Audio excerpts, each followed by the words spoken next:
A380 se foi, o 747 se foi, mas a demanda por aviões gigantes ainda está aqui.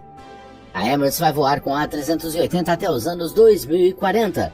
A Lufthansa tirou os seus do deserto. British Airways, Qantas e Korean Air, todas trouxeram de volta os superjumbos que todo mundo dizia que estavam acabados. Então, se as companhias aéreas ainda querem jatos enormes, por que a Boeing e a Airbus pararam de fabricá-los? E quem vai realmente construir o próximo? Agora, 3 caminhos totalmente diferentes estão surgindo. Um 777-10 esticado, um Super A350 chamado A350-2000 e uma fantasia de 20 bilhões de euros chamada A380neo que a Emirates não para de tentar ressuscitar. No papel, a indústria já deveria ter o próximo Super Jumbo. Na realidade, nenhum fabricante se comprometeu, nenhum programa foi lançado e as maiores companhias aéreas do mundo estão ficando sem tempo. Então, o que aconteceu? Porque o mercado claramente quer uma nova aeronave para 450 a 500 passageiros, mas ninguém está construindo ela. O lance é que o Super Jumbo deveria estar obsoleto, ineficiente, um resquício daquela lógica de hub and spoke. Mas os aeroportos não receberam esse recado. As restrições de slots só pioraram, não melhoraram. O Heathrow em Londres opera com cerca de 80 a 85 slots por hora nos picos, completamente no limite do seu teto anual de cerca de 480 mil movimentos. O Charles de Gaulle em Paris lida com até 120 slots durante as ondas de pico. Frankfurt está limitado a 104 movimentos nos horários de maior demanda. Munique, Zurique, Amsterdã, todos com limites. Você não pode simplesmente adicionar voos quando a demanda aumenta. Não há espaço físico. Os hubs asiáticos enfrentam a mesma pressão. Então, as companhias aéreas têm uma opção: colocar mais assentos em cada decolagem, e essa necessidade está crescendo. A demanda global por viagens continua subindo. Os hubs do Oriente Médio são os que mais crescem. Emirates, Qatar e Turkish Airlines apostam pesado no tráfego de conexão de alta densidade. O boom da aviação na Índia está acelerando o país rumo a ser o terceiro maior mercado. A China voltou a crescer após a reabertura. A Europa superou os níveis de tráfego de 2019. Quase 1.000 aeronaves vão alcançar a idade de aposentadoria nas décadas de 2030 e 2040. Sua frota de 777-300ER, a espinha dorsal dos voos longos por 2 décadas, representa centenas de aeronaves que precisarão de sucessores. No mundo foram construídos 251 A380s e entregues 833 777-300ERs. A maioria dessas mais de 1.000 aeronaves vai atingir a aposentadoria nas décadas de 2030 e 2040. Simplificando, a indústria está prestes a aposentar centenas de jatos de 350 a 550 assentos. E por enquanto nada em produção o substitui de verdade. No Airshow de Dubai em 2025, em novembro, a Emirates fez sua jogada. Eles encomendaram mais 65 7779 e publicamente disseram que apoiariam o estudo da Boeing para algo maior, o 777-10. É um alongamento do 777-9. Especificações teóricas indicam que o 777-10 poderia acomodar até 450 a 500 passageiros numa configuração de 2 classes. A Emirates garantiu que poderia converter seus pedidos mais recentes de 777-9 se esse projeto realmente sair do papel. O problema? O 777-9 ainda não entrou em serviço e as reservas financeiras da Boeing não estão à altura nesse momento. A empresa tem outras prioridades, como a certificação do 737 MAX 7, MAX 10 e toda a família 777X. Por que a Boeing está considerando isso? A Emirates pediu explicitamente a aeronave. Os motores GE9X dão potência suficiente se forem certificados para um peso máximo de decolagem maior. O caminho da engenharia poderia ser relativamente direto, mas alongar um bimotor para 500 assentos traz desafios reais. O desempenho na decolagem com o motor fora entra na crítica. Se o motor falhar na decolagem com 500 pessoas a bordo, você precisa de potência e controle suficiente para manter a subida em segurança. Isso fica mais difícil com uma fuselagem mais longa e pesada. Depois, vem a margem para evitar contato da cauda com o solo. Quanto mais longa a fuselagem, mais fácil é arranhar a cauda na rotação. A Boeing projetou um sistema eletrônico para o 777X, mas o 777-10 pode exagerar nesses limites. Um bimotor tão longo e pesado também exige pistas longas e boas condições. É um avião feito para grandes hubs. E reforço estrutural. Aumentar o comprimento resulta numa fuselagem mais pesada, o que reduz o alcance comparado ao 7779. O 777-10 não teria alcance suficiente para rotas ultralongas como o Projeto Sunrise, mas é mais que suficiente para as rotas mais movimentadas do mundo. Agora, a matemática dos assentos. Um Emirates A380 típico acomoda cerca de 500 passageiros. Um 777-10 poderia sentar entre 460 e 480 em duas classes, ou mais de 500 no modo alta densidade para Emirates. Isso significa potencialmente 20 a 40 assentos a menos por aeronave em comparação com o A380. Para igualar a capacidade de 40 A380, cerca de 20 mil assentos, seriam necessários cerca de 42 a 44 777-10. Para substituir 60 A380, precisariam aproximadamente de 63 a 66 777-10. Você não está trocando avião por avião idêntico, mas chega perto. E como os bimotores consomem menos combustível por assento e precisam de infraestrutura de manutenção mais simples, a economia funciona. Na prática, só um punhado de companhias aéreas no mundo conseguem encher consistentemente voos com 470 a 500 assentos em rotas suficientes para justificar uma frota. O 777-10 é o mais provável de ser construído, de ser pedido em grandes quantidades. Tem interesse real do fabricante, encaixa-se na infraestrutura global, mas a Boeing não é a única que está de olho. Enquanto a Boeing chama a atenção com o 777-10, a Airbus estuda silenciosamente algo igualmente ambicioso: o A350-2000. Um alongamento que poderia esticar a fuselagem do A350.000 em 9 a 10 metros. Capacidade estimada 430 a 450 assentos. Mais eficiente que o 777-10 em rotas mais curtas, graças à plataforma mais leve do A350. E como o A350.000 já é certificado, o A350-2000 poderia entrar em serviço mais rápido, caminho de certificação menos arriscado. O CEO da Airbus, Christian Scherer, confirmou à Aviation Week na Dubai Airshow 2025 que várias companhias aéreas estão pedindo por ele. Suas palavras exatas: pessoas em praticamente todo lugar estão falando conosco sobre isso. O objetivo estratégico é claro: o A350-2000 é a resposta direta ao 7779 e 777-10.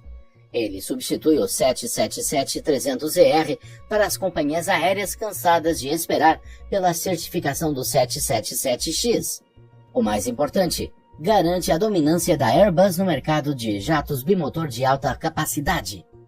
Onde ele se destacaria? Europa para a costa leste dos Estados Unidos da América, Oriente Médio para a Ásia, rotas densas transcontinentais na Ásia, Índia para a Europa. Mas a Airbus ainda não lançou o projeto. Por quê? Quer a Emirates, Qatar e as maiores companhias europeias como clientes âncora, e teme reagir demais às exigências da Emirates, depois da experiência cara com o A380 que ensinou lições sobre aviões de nicho. Scherer admitiu que a Airbus não está fundamentalmente limitada em recursos, mas precisa gerenciar as equipes de engenharia com cuidado. Tradução: podemos construir, só falta a justificativa comercial. E essa justificativa depende da Emirates. Tim Clark, presidente da Emirates, está jogando dos dois lados, pressionando a Boeing pelo 777-10, enquanto troca mensagens o tempo todo com Scherer sobre o A350-2000. Mas Clark deixou claro uma coisa: o A350-2000 precisa de um motor mais potente. Airbus garante que o atual Trent XWB-97 aguenta com pequenas melhorias. Clark quer mais potência para enfrentar operações quentes e em altitude no Oriente Médio, o que forçaria a Rolls-Royce a criar uma variante quase nova do motor e atrasaria tudo. Então o A350-2000 é viável, tecnicamente possível, só não é para já. Isso nos leva à opção que teima em não morrer. Tim Clark não desiste. Ele apresentou à Airbus um A380 modernizado, com asas de compósito, melhorias na fuselagem, cauda mais fina, estrutura mais leve e motores Rolls-Royce UltraFan. Seu projeto promete reduzir o consumo de combustível em 20 a 25%. Clark tem sido claro sobre sua visão. Ainda tem o design em frente à Airbus. Resposta da Airbus: dê-nos 20 bilhões de euros, a gente faz. Tradução: impossível a menos que alguém mais pague pelo desenvolvimento. Reativar um A380 que você já possui é barato.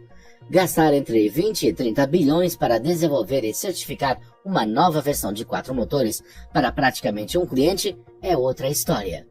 A Airbus queimou bilhões do programa original do A380 e finalmente encerrou a produção em 2021. A linha de montagem em Toulouse agora produz A321neos. Reiniciar a produção do A380, principalmente um super jumbo de compósito, custaria mais que todo o desenvolvimento do programa A350. O UltraFan ainda não está certificado. A Rolls-Royce fez um teste em solo em 2023, mas o motor só estará pronto para voo lá por 2030 no mínimo. Até lá, Boeing e Airbus já terão entregado super jumbos bicombustível. E o problema crítico: nenhuma outra companhia aérea além da Emirates vai comprar. Hoje, a Emirates opera entre 95 e 96 A380, com planos de ter 110 voando até o fim de 2026. A Singapore Airlines tem 12, a British Airways 12, a Lufthansa 8. Isso não é mercado global, é a Emirates e uns poucos dispersos. Clark diz que aeroportos precisam de aviões para 500 passageiros para lidar com restrições de slots. Ele está absolutamente certo. Mas as companhias têm medo de frotas de nicho e não precisam de 4 motores para ter 500 assentos. Uma alternativa bicombustível, seja o 777-10 ou o A350-2000, atende 90% das necessidades a um custo muito mais baixo. O A380neo morreu. Não porque as companhias não queiram aviões grandes, mas porque não querem 4 motores. Se o A380neo é fantasia, porque as fabricantes deveriam apostar em algum super jumbo? Porque as companhias continuam mostrando que a demanda nunca desapareceu. As reativações do A380 pós-pandemia contaram toda a história. A Lufthansa trouxe 8 de volta. A British Airways reativou todos os 12. A Qantas tirou os seus do armazenamento. Korean Air, All Nippon Airways e Etihad, todas fizeram o mesmo. A Emirates está voando com mais de 90 e planeja chegar a 110 ativos até o final de 2026, com capacidade de manutenção para mantê-los no ar até os anos 2040. Essas não foram decisões nostálgicas, foram necessidades econômicas. A maioria dos A380 reativados opera em rotas principais de pico, exatamente as missões que um futuro bimotor de 450 a 500 lugares assumiria. Porque a limitação de slots força o uso de aeronaves maiores. A British Airways não consegue aumentar as partidas de Heathrow. Então, eles usam A380 para Los Angeles, Joanesburgo e Boston, rotas que talvez não precisem de 469 assentos por voo. A Lufthansa não pode expandir Munique. Os A380 atendem às rotas transatlânticas de alta demanda. Os A380 da Singapore Airlines voam para Frankfurt, Londres e Sydney. Aeroportos com capacidade limitada que facilitam operações com A380 incluem Londres Heathrow, Frankfurt, Paris Charles de Gaulle, Singapura, Sydney e Tóquio Haneda. A evolução das redes intensifica essa necessidade. As companhias do Golfo e a Turkish Airlines dependem muito de operações com hubs de alta densidade. Rotas ultralongas estão crescendo. O pico de viagens vindas da Índia, China e Sudeste Asiático está explodindo. Aeronaves grandes vão deixar de ser opcionais, vão virar essenciais. Então, quem está de olho nas possíveis versões estendidas do 7779 e A350.000? Emirates, Qatar Airways, Turkish Airlines, British Airways, Lufthansa, Singapore Airlines. São só algumas das companhias que precisam de aeronaves de alta capacidade para rotas com restrição de horários. As grandes dos Estados Unidos da América provavelmente não. Elas preferem frequência em vez de tamanho.